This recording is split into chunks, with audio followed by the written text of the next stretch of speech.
watching this guy, Dave Rat, and he's using a Sarge sound generator. Oh, some distortion there. Sounds passing through my THX Cinnamon monitor. Oh yeah, all those harmonics there. Freaking out all that distortion. And of course you got the pure tone when it's not, and because he's modulating, and he's got this sound all passing through a speaker. That's why his modulations voice is all over there. Not mine. Ooh-la! Because it's passing through the THX monitor, not the microphone pickup in the room. Now there's a sine wave. There's the pure tone. 230. 238 hertz. Now we're overloading the mic preamp versus overloading somewhere else in the circuit, reading the output. Yeah, it sounds god awful. Bloody oh god damn! Turn it down for God's sakes.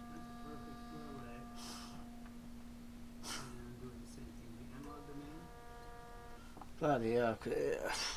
When I hear this shit, I start thinking, crying out loud, my JBL HF horns are misaligned again, and I've got to realign the diaphragm to the phase plug because it's got to be correctly aligned. But yeah, you could do the same thing with overload the and then cause a load of freaking distortion, harmonics. Ugh.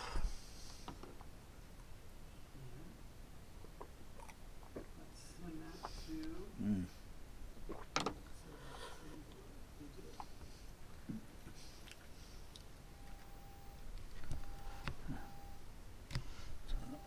That's interesting.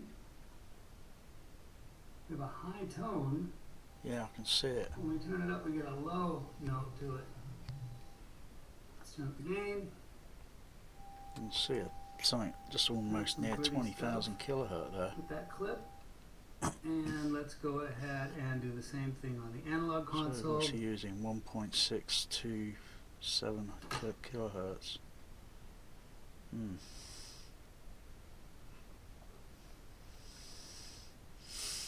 Maybe the components in the audio mixer only got certain tolerances on I don't know how much I'll subject how much voltage level they can signal voltage they can handle, and how much will come through.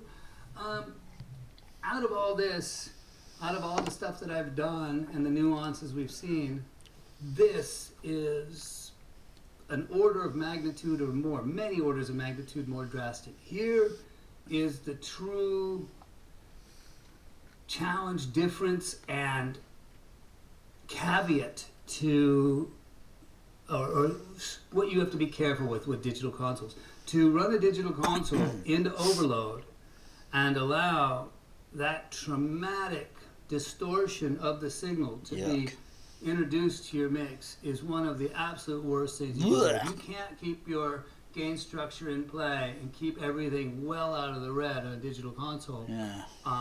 You should either switch to an analog console, it gives you more forgiving, or you're going to have significant negative ramifications. It'll make your mix sound like shit.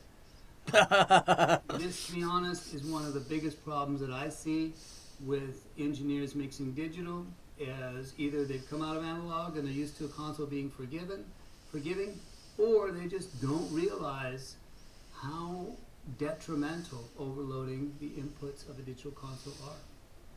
Alright, that's it for now. I might do another video on this digital analog comparison. This may be a wrap up. I haven't really found anything else too interesting, but before I tear the setup down, I'll give it another look over. Yeah.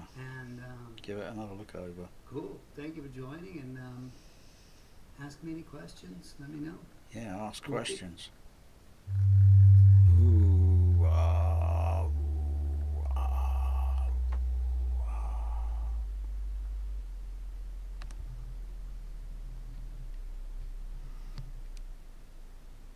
Oh yeah, that goes down the way. Oh, of course, I've got my other subs turned. turned on, muted, and I've got my bass shakers turned off.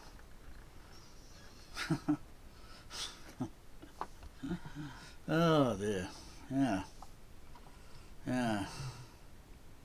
So I could do the same sort of thing, you know, and checking through everything sine waves. Something that passes through if I use the 5-screen matrix, and